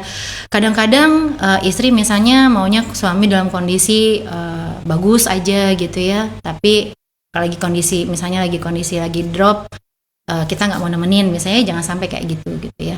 Jadi temenin dalam suka maupun dalam duka lah gitu ya, istilahnya tuh seperti itu gitu. Jadi memang dari awal teman-teman, kenapa saya waktu itu mau jadi PNS gitu ya, karena saya bilang sama suami saya gini gitu, Abi ini kan pebisnis gitu kan. Jadi pebisnis itu ya kadang-kadang namanya pebisnis itu ada uangnya, kadang-kadang nggak ada gitu ya. Gitu. Jadi saya tuh kepengen membantu gitu. Jadi intinya tuh begitu, saya tuh kepengen membantu, boleh enggak gitu ya. Jadi minimal ya ada lah gitu ya yang jadi pegangan kalau pas lagi nggak ada gitu. Seperti itu sih sebenarnya niat saya waktu itu ya. Waktu mau jadi PNS gitu kan. Terus kemudian makanya ketika kemudian saya keluar dan Pak Nas berada dalam posisi yang seperti itu. Yang pertama adalah berdiri tegar di samping suami gitu, berdiri tegar di samping suami, apapun yang terjadi ya, ada badai dari mana gitu ya udah berdiri saja gitu, Allah akan kasih keberkahan gitu ketika kita berdiri di samping suami kita. Itu yang pertama, tetap support semaksimal mungkin yang kita bisa gitu ya. Terus kemudian ya memang kemudian yang kedua adalah waktu itu ketika saya mendapatkan sebuah peluang tadi itu gitu ya. Gitu. Jadi saya mendapatkan sebuah peluang, oh kayaknya bisa nih gitu ya, saya jalanin bisnis ini gitu kan. Saya bisa jalan bisnis ini tanpa saya meninggalkan tugas-tugas saya sebagai seorang istri dan seorang ibu gitu. Ya udah gitu kan.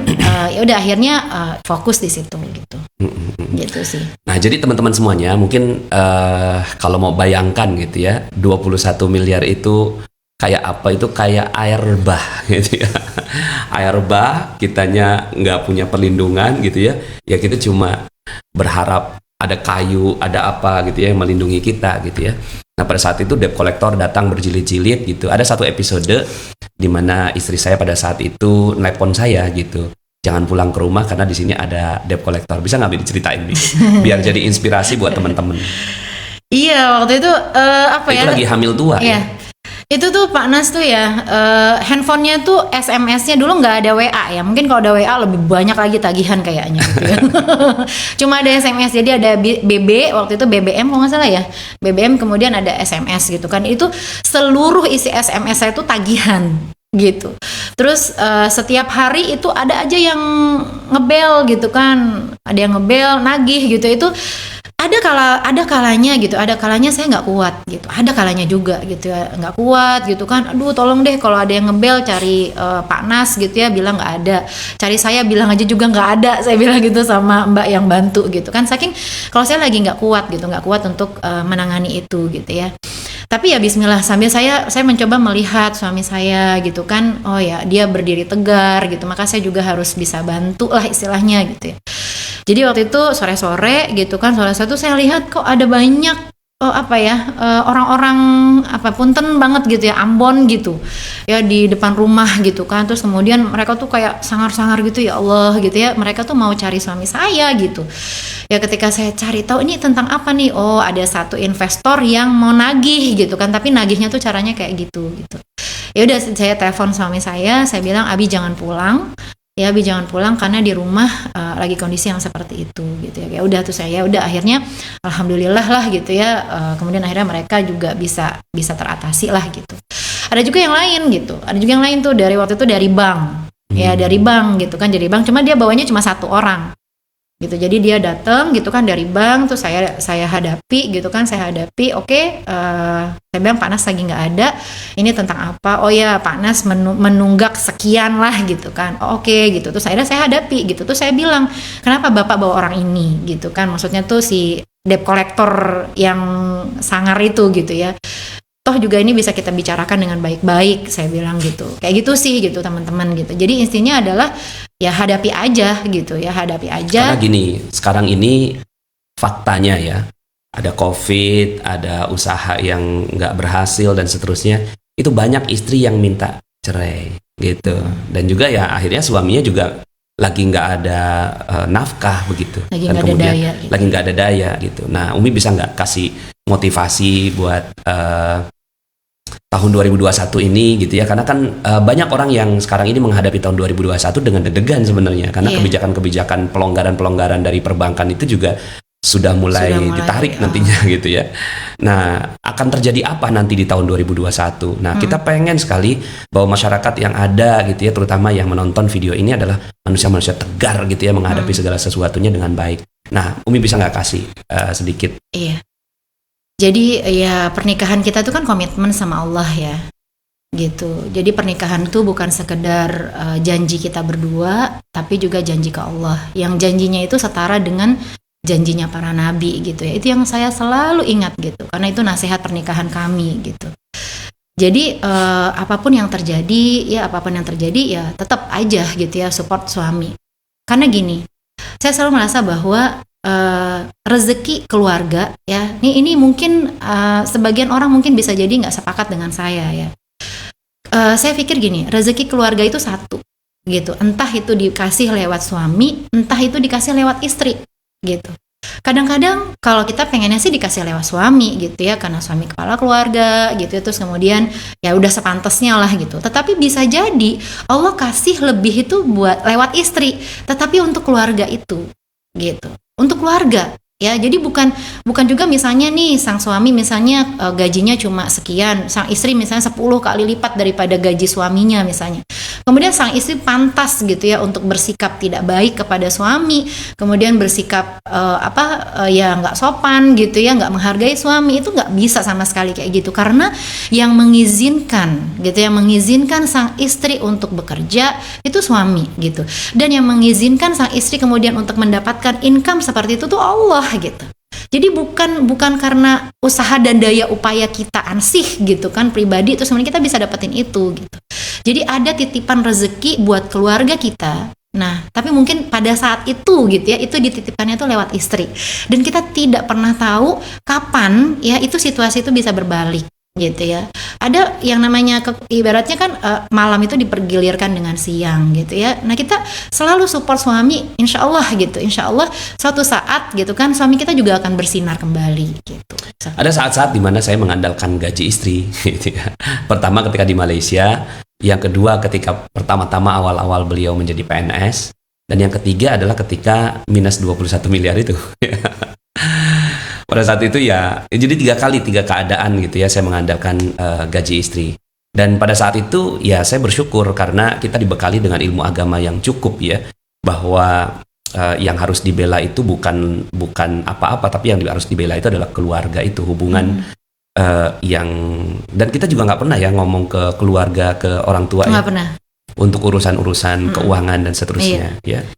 Ya ibaratnya ya, apapun yang terjadi di keluarga itu ya udah selesai di kita gitu loh. Iya. Gitu kan. Jadi jangan sampai misalnya berantem sama suami kemudian ngadunya ke orang tua gitu ya.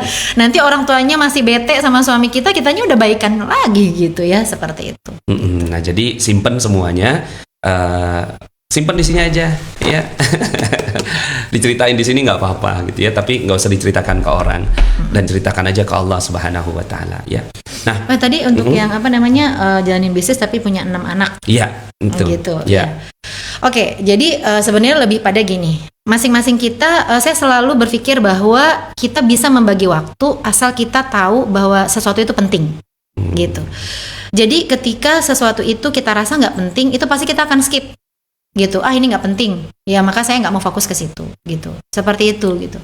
Jadi akhirnya saya memilih, gitu kan. Saya memilih, oke, apa yang penting, gitu. Apa yang penting yang bisa, yang saya pegang, gitu.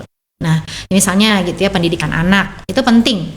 Super penting gitu, maka itu saya pegang gitu. Terus kemudian misalnya saya punya bisnis saya penting gitu ya, bisnis saya penting juga gitu ya, maka saya juga harus bisa pegang ini. Terus kemudian yang berikutnya teman-teman, yang paling penting adalah keridhaan suami gitu ya. Keridhaan suami itu top priority lah gitu. Top priority artinya ketika misalnya bisnis gitu ya berbenturan nih gitu ya antara ridho suami sama bisnis sama anak gitu kan, itu fokusnya tuh the top priority-nya tuh ya ridho suami gitu ya, seperti itu gitu. Jadi semuanya itu bisa kita lakukan ya asal kita melihat semuanya penting gitu. Itu aturan yang nomor 1. Kemudian yang kedua adalah semangat untuk terus menjadi berprestasi, karena bagi saya sendiri saya merasa bahwa saya harus selalu terus bertumbuh gitu. Walaupun mungkin saya sekarang udah nggak kuliah lagi gitu ya. Dulu sih pengen sampai doktor gitu ya. Cuma kayak sekarang mungkin nggak dulu kali ya, Bi. Cukup Ya, lah. udah cukup. Tapi saya masih tetap mau bertumbuh gitu. Bertumbuh karena yang namanya ilmu pengetahuan nggak cuma sekedar kuliah kan gitu ya. Jadi saya mau men-challenge diri saya untuk menjadi lebih baik lagi daripada hari yang kemarin gitu ya. Karena Rasulullah sendiri kan bilang begitu gitu. Manusia yang beruntung adalah manusia yang lebih baik daripada hari kemarin. Maka itu adalah tantangan diri saya, lebih pada perolehan macam-macam gitu. Karena saya ingin menjadi orang yang jauh lebih baik lagi daripada hari kemarin. Ini ada pertanyaan, bagaimana kalau menghadapi suami yang kebetulan tidak mau berusaha mencari pekerjaan sementara dia di rumah tidak ada aktivitas apa-apa? Apa saran Umi? Tarik nafas panjang dulu. Ya. Kemudian teman-teman mungkin bisa garpu tala gitu ya, berdoa, mencari solusi dari Allah gitu ya, tanya, ngadu gitu kan, ngadu sama Allah, ya Allah kondisinya seperti ini gitu kan, apa yang harus saya lakukan ya, nanti kan Allah akan kasih arahannya gitu ya, lewat ayat Al-Qur'annya dibaca, dizikirkan gitu, sambil terus doain gitu, sambil terus doakan gitu ya suami kita gitu ya, dan kemudian kitanya tetap berbuat baik teman-teman. Jadi ibaratnya gini loh, kewajiban suami ya untuk memberi nafkah, dan kemudian dia ibaratnya mungkin dianya nggak mau gitu ya, bukannya karena nggak bisa, itu adalah tanggung jawab dia sama Allah kan begitu. Dan tanggung jawab kita adalah berbuat baik sama suami gitu ya. Dan kalaupun misalnya kita berbuat baik sama suami, tapi kemudian suami ibaratnya melakukan yang lain-lain, kita akan tetap dapat pahala dari Allah gitu. Jadi nabung pahala gitu ya, karena Allah nggak bakalan menyia-nyiakan satu kebaikan daripada hambanya gitu. Allah Seperti itu. ya. Nah, jadi teman-teman semuanya, kita juga menjadi seperti ini itu melalui proses, ya. Dulunya ya berantem juga gitu. Jadi kalau seandainya, kelihatannya sekarang ya menginspirasi kayak gini-gini, saya malah malu gitu kan. Wah, menginspirasi.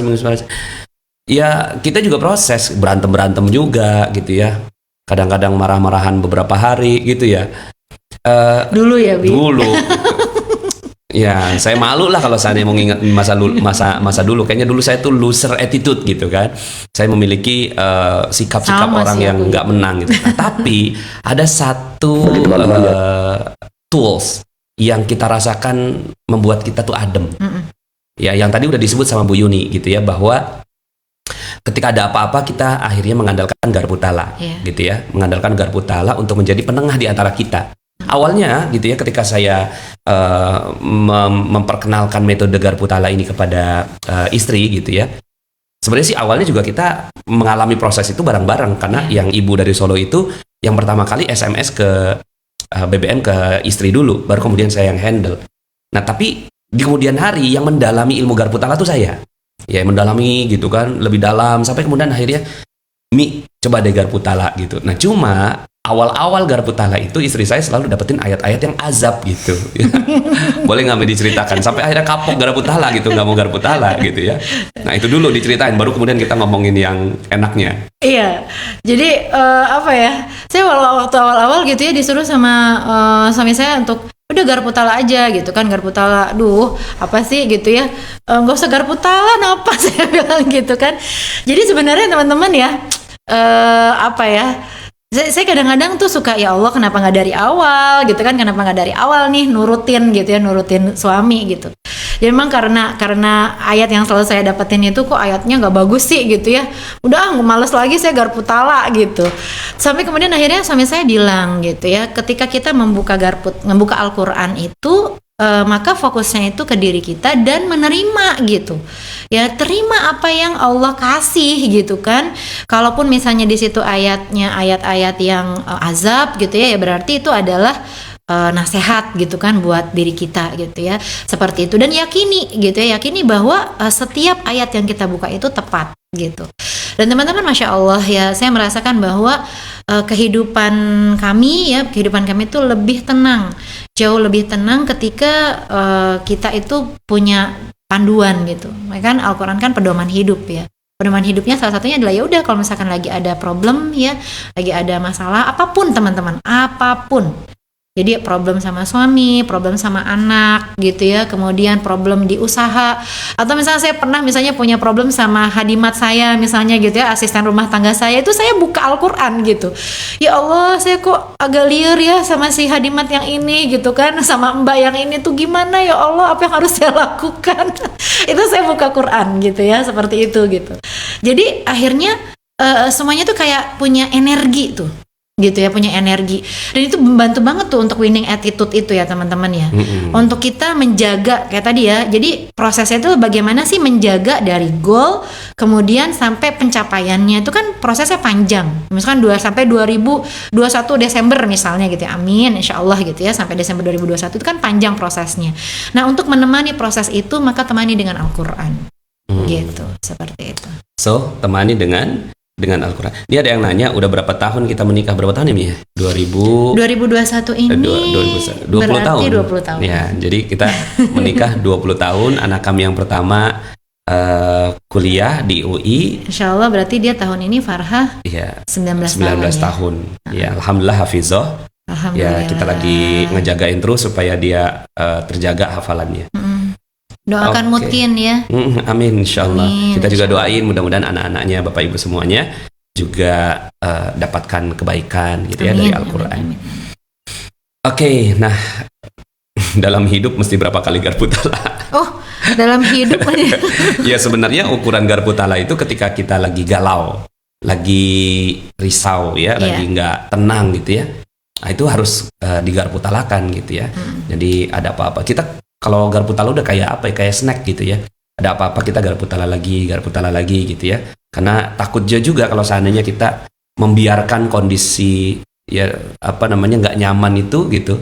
Dalam beberapa hari itu kita nggak nyaman juga. Betul. Oke.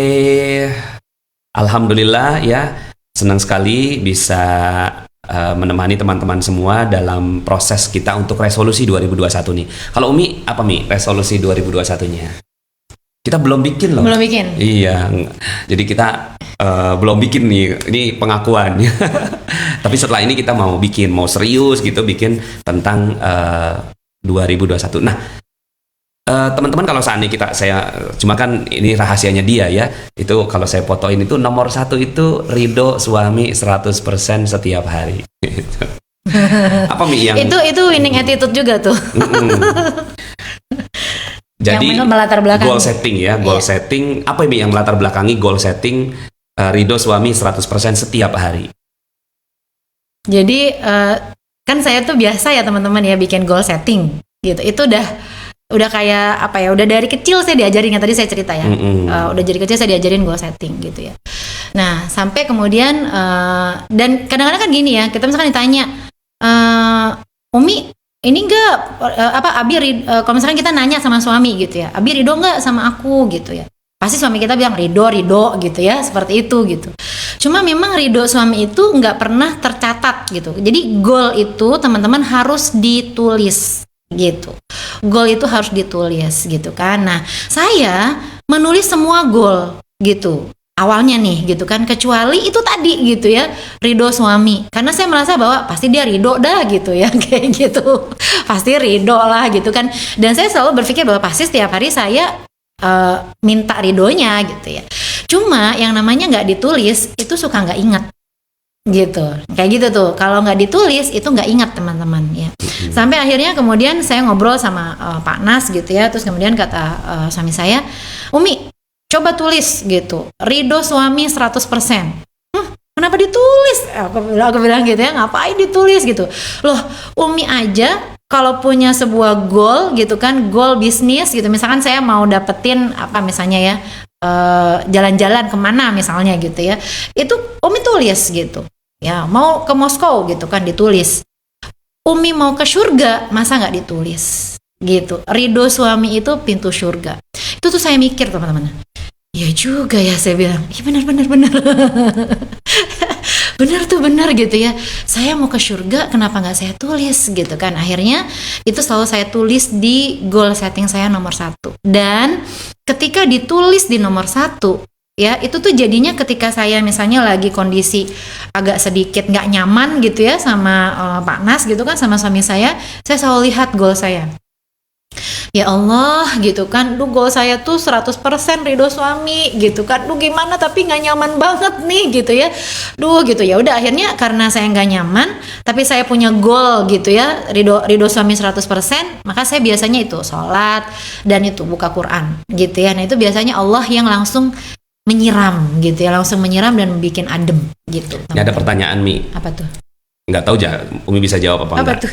Jadi kalau seandainya suami atau anak itu nggak jalankan ilmu MR, jadi cuma sendirian aja sebagai seorang istri gitu. Nah, ini karena yang pertanyaannya Ibu ya, mungkin Umi bisa kasih saran. Nggak apa-apa gitu. Jadi intinya mah apa ya, aku keingetan lagu tuh, lagunya Isis juga kalau nggak salah ya. Tegakkan al-Islam di dalam dirimu, sebenarnya itu hadis ya. Tegakkan al-Islam di dalam dirimu. Tebar cahayanya di sekelilingmu gitu ya. Jadi maksudnya tuh apa? Kita sering banget kepengen semua orang itu belajar. Ayo dong, kamu belajar dong gitu ya, seperti itu. Padahal kita tidak pernah bisa merubah orang lain. Itu kuncinya. Kita tidak pernah bisa merubah orang lain, hatta suami kita sendiri. Bahkan anak kita sendiri itu nggak bisa. Maksa gitu kan, harus begini-begini, nggak bisa. Maka yang pertama yang harus kita rubah tuh diri kita dulu. Diri kita dulu ubah jadi lebih baik lagi, jadi lebih baik, terus lebih baik. Nanti dari energi kita itu menyebar. Ya, mungkin juga kita bisa sambil gitu ya, taruhlah sebar buku MR ada di mana ya. Kemudian kalau lagi nyetel kajian MR misalnya bisa agak sedikit digedein misalnya gitu ya, seperti itu. Tetapi nggak ada tuntutan. Maksudnya gini loh, karena kalau kita menuntut orang lain tuh nanti jadinya kecewa. Itu sih sebetulnya ya. Jadi makanya kita harus tuh ikhlas aja. Nah ini bagus nih. Kalau gitu. Menuntut orang lain kita bakal kecewa. Tapi kalau merubah diri sendiri pasti terjadi keajaiban. Cakep. Iya, betul. Jadi kalau menuntut orang lain kita pasti kecewa. Ya, memperbaiki diri sendiri kita pasti bahagia. Ditulis, coba tulis ya. Menuntut orang lain hanya akan dapatkan kecewa. Memperbaiki diri sendiri akan dapatkan bahagia. Ya, cakep tuh, bagus banget. Ya, jadi saya juga dapat inspirasi tuh. Menuntut orang lain hanya akan mendapatkan kecewa. Memperbaiki diri sendiri akan mendapatkan bahagia. Oke Mi, ini ini ada yang ngingetin itu ilmunya nafsi-nafsi, betul ya. Ilmu nafsi-nafsi. Dan percaya aja bahwa nilai positif itu punya power, ya, punya power. Jadi kalau seandainya kitanya positif sendirian gitu ya, orang-orang di sekitar kita tuh nggak positif. Selama ini kan kita berpikir bahwa nanti kita terpengaruh, enggak kok gitu ya, bahwa kita insya Allah akan mendapatkan kekuatannya. Yang penting kita istiqomah, sendirian berada dalam kebaikan itu jauh-jauh lebih baik gitu ya, daripada bersama-sama dalam ketidakbaikan. Ya, jadi sendirian aja. Nah, nanti orang lain itu akan tersebar ya nilai kebaikan dari diri kita. Oke Mi, ini udah pukul sekian ya, 21.40. Besok teman-teman kita akan lanjut lagi. Masih mau nggak nih lanjut lagi nih ya? Kita besok saya akan materinya berbincang ya dengan Pak Ari Ginanjar, bicara resolusi hati ya, atau vaksin hati. Ya, lebih kurangnya bicara tentang bagaimana kita bisa lebih mendalami ini. Menuntut orang lain hanya akan mendapat kecewa, memperbaiki diri sendiri akan mendapatkan bahagia. Karena persoalan hati ini adalah persoalan yang kita pengen sukses tapi hati kita belum sesuai dengan keinginan kita gitu. Nah, maka kita cocokin dulu tuh nilai kebaikan dalam hati kita itu ya. Nah, ini akan kita gali dengan Pak Ari Ginanjar besok pagi insya Allah jam 10 ya. Kemudian jam 4 sore kita akan bersama dengan penasehat keuangan ya. Jadi paginya kita bicara hati, sorenya kita bicara tentang bagaimana kita mengatur keuangan. Oh iya Mi, gimana Mi ngatur keuangan Mi? Kalau Umi sendiri? Sederhana aja sih, belum tahu banyak sih sebenarnya tentang keuangan ya teman-teman. Maksudnya tentang saham dan segala macam nggak tahu gitu. Cuma prinsip bukan saham juga, bukan saham juga ya. Enggak. Prinsipnya itu sebenarnya aku tipe yang agak sedikit boros ya awalnya gitu ya. Tapi pas lama-lama wah nggak bisa kayak gini nih gitu kan. Kalau misalnya satu nih teman-teman yang harus dilakukan adalah mencatat gitu. Mencatat apa yang dikeluarkan dan mencatat apa yang masuk. Gitu. Itu tuh dicatat gitu ya setiap hari gitu. Jadi saya kadang-kadang suka kalau saya loss gitu kan, bulan ini nggak nyatet nih, itu pasti kok kayaknya banyak banget yang keluar gitu. Tapi kalau saya catat gitu kan, saya catat setiap hari gitu ya, itu kayak kekontrol. Wah, udah kebanyakan nih belanja di Shopee misalnya gitu ya, belanja baju misalnya atau belanja mainan anak-anak misalnya gitu kan, ini udah kebanyakan, gak usah lagi belanja. Jadi ada yang ngerem gitu ya. Jadi kalau bahasanya Pak Nas tuh ada kerangkeng uang. Nah, gitu ya, seperti itu. Itu satu. Jadi dicatat. Kemudian yang kedua gitu kan, sederhana aja sih kalau saya misalnya saya punya goal ya teman-teman. Punya goal finansial. Jadi kalau misalkan tanya nih resolusi apa yang harus kita lakukan, itu resolusinya bisa resolusi pertama adalah resolusi ruhiyah gitu, kemudian finansial juga, bisnis juga, kemudian keluarga. Jadi ada beberapa segi kehidupan lah gitu yang harus kita bikin resolusinya. Jadi misalnya kita punya nih target, teman-teman harus punya target. Oh, saya mau nabung itu berapa gitu ya. Jadi yang harus diinin tuh tabungan, kemudian infak sedekah gitu ya, infak sedekah. Nah, jadi targetnya tuh gini, kalau saya misalnya teman-teman naik, kalau pegawai kan gajinya katakan misalkan tetap aja kayak gitu ya. Nah, maka ada langsung tuh dipisahin. Oh, infak sedekahnya berapa gitu kan, infak sedekahnya berapa, tabungannya berapa, maka ada sisanya gitu kan. Nah, itu di awal ya, tabungan itu di awal gitu kan. Infak zakat itu di awal gitu. Maka sisanya itu yang kita manfaatkan untuk kehidupan sehari-hari. Kalau kurang gimana? Kalau kurang cari gitu, usaha gitu, seperti itu gitu. Jadi kalau saya misalkan saya punya keinginan nih, misalnya misalnya punya tabungan sekian, atau misalkan saya mau kurban ini misalnya gitu ya. Nah, oke, berarti apa yang harus saya lakukan? Saya kejar target gitu kan. Saya kejar target lebih supaya bisa dapetin goal saya yang itu gitu. Seperti itu sih gitu kan teman-teman. Prinsipnya sederhana aja. Kemudian juga kalau misalnya nih komisi kita naik gitu kan, atau penghasilan kita naik, maka jangan naikkan gaya hidup gitu. Itu kuncinya Ya, jangan naikkan gaya hidup. Karena kita tuh seringnya begitu.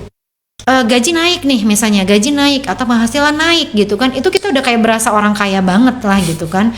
Orang kaya mendadak gitu. Langsung gaya hidupnya ditinggiin gitu ya. Padahal bisa jadi nanti mungkin akan turun lagi misalnya gitu ya. Maka ketika gaji naik, penghasilan naik, yang diperbesar itu bukan gaya hidup. Cukupkan gaya hidup secukupnya, yang diperbesar adalah zakat, infak, sedekah, dan tabungannya. Gitu. Nah, ini yang menarik Seperti teman-teman. itu. Ini terakhir ya, pembahasan terakhir rahasia yang ada di Bu Yuni. Saya tuh belajar emas tuh malah dari beliau ya. Yang sampai sekarang akhirnya alhamdulillah saya syukuri sekali ya, kita sekarang ini bersyukurnya karena bisa menghidupi banyak sekali orang dalam bisnis emas Dinar Khairul Razikin ini. Nah, tabungannya Bu Yuni itu emas. Jadi ada apa-apa tuh pokoknya tuh paksain beli emas gitu, paksain beli emas gitu. Itu rumusnya paksain. Paksain ya. Rumusnya tuh paksain pokoknya. Kenapa emas nih? Karena emas itu nilainya stabil. Gitu. Emas tuh nilainya stabil. Jadi kalau misalkan kita nabung ya misalnya katakan misalnya nabung 10 juta misalnya gitu ya. Nabung 10 juta tahun ini gitu kan, kemudian kita simpan di bank misalnya ya, nanti misalnya tahun 2030 ya akhirnya nilainya itu malah nggak bisa buat apa-apa gitu. Karena kan anak kami banyak kan, anak kami banyak gitu kan. Jadi saya menyadari bahwa setiap tahun gitu ya bayar sekolah itu naik gitu ya. Si kakak waktu dulu ya Farha masuk sekolah itu baru 10 jutaan gitu kan. Sekarang si adik itu kemarin terakhir masuk itu bisa mungkin nanti bisa hampir sekian puluh juta misalnya gitu ya. Jadi teman-teman lihat gitu kan, itu inflasi itu terus naik gitu. Nah, ketika kita menyimpannya dalam emas ya, kalau kita menyimpannya dalam emas itu nilainya stabil teman-teman. Ya sebenarnya gitu ya, bukan naik sih sebenarnya, tapi dia nilainya stabil. Gitu. Artinya kalau teman-teman menyimpan emas saat ini, misalnya saya mau nyimpan emas nih buat biaya anak saya kuliah. Misalnya gitu kan, nabung gitu kan, nabungnya itu dalam bentuk emas. Nanti insya Allah gitu kan, itu kenaikan uang kuliahnya dia itu tidak lebih besar daripada kenaikan nilai emas. Gitu kan, itu sudah terbukti banget. Ya, jadi kalau misalkan dihitung misalnya nilai emas pada saat misalkan buat naik haji misalnya tahun 2000 misalkan tahun 1900-an misalnya, dengan nilai emas pada saat sekarang, justru kalau kita menyimpan emas itu nilai ongkos naik haji itu malah lebih murah. Gitu. Seperti itu. Mi, ada yang nanya nih, Mi, cara simpen emasnya Umi itu gimana biar aman? Manual aja. Manual ya. Manual aja sih. Saya beli berangkas gitu kan, beli berangkas kecil gitu, terus kemudian ya saya simpan di situ gitu. Ya. Seperti itu. Saya catat juga. Tapi kita nggak kasih tahu berangkasnya di mana ya. Pokoknya kita Gitu. simpan di berangkas. Kita merasa bahwa itu jauh lebih aman dibandingkan dengan kita menyimpan di bank. Terus juga kadang-kadang gini, saya nabung itu suka nggak bilang-bilang juga sama Pak Nas gitu. Kenapa begitu? Karena Pak Nas tuh kan dari dulu tuh tipenya kan tipe pebisnis. Karena kalau tipe pebisnis itu nggak usah nabung gitu, semuanya kasih ke modal gitu. Ya nggak Bi? Ya betul. Ngapain gitu ya buat bisnis, udah buat nabung, buat modal lagi. Sementara saya berpikir kayaknya nggak bisa nih gitu kan, harus ada yang ditabung nih gitu. Jadi saya paksain gitu kan, paksain nabung gitu. Nanti suatu saat misalnya Pak Nas lagi kondisi lagi perlu banget misalnya buat bayar investor lah atau apa misalnya gitu kan. Nah, saya bisa bilang nih saya punya tabungan gitu. Saya punya tabungan sekian, mudah-mudahan bisa cukup untuk bayar misalnya gitu. Kayak gitu sih. Oke, alhamdulillah teman-teman semuanya. Sudah jam 10 kurang 10, nggak kerasa ya, Masya Allah. Terima kasih ya, mudah-mudahan ini tadi ada yang minta sering-sering live buat Umi gitu ya. Bismillah ya, karena grup Facebook kita ini 65% ibu-ibu. Jadi kalau dilihat dari data gitu ya, 65% gendernya wanita. Jadi sepertinya saya harus memberikan ya kesempatan ya agar bisa belajar. Kan kalau seandainya saya yang jawab mungkin versi saya ya, mungkin seorang wanita mungkin kadang juga nggak bisa menerima gitu ya apa yang saya sampaikan. Tapi kalau disampaikan sama Umi mungkin bisa lebih mudah untuk dicerna. Terima kasih. Tapi coach saya itu panas. Alhamdulillah. Ya, Apakah termasuk riba kalau kita simpan emasnya di bank sewa brankas? Ya, kalau sewa brankas nggak apa-apa kalau di bank. Tapi ya. nggak gampang juga sih. Nggak gampang sewa sekarang brankas. lagi banyak ini. Ngantri dia. Ngantri. Ya di rumah aja ya. Kayaknya ini banyak banget ini emasnya nih dia yang nanya nih.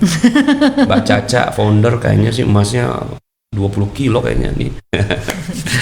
Amin ya mudah-mudahan. Baik, terima kasih ya, sampai jumpa besok ya. Insya Allah kita akan gali lagi.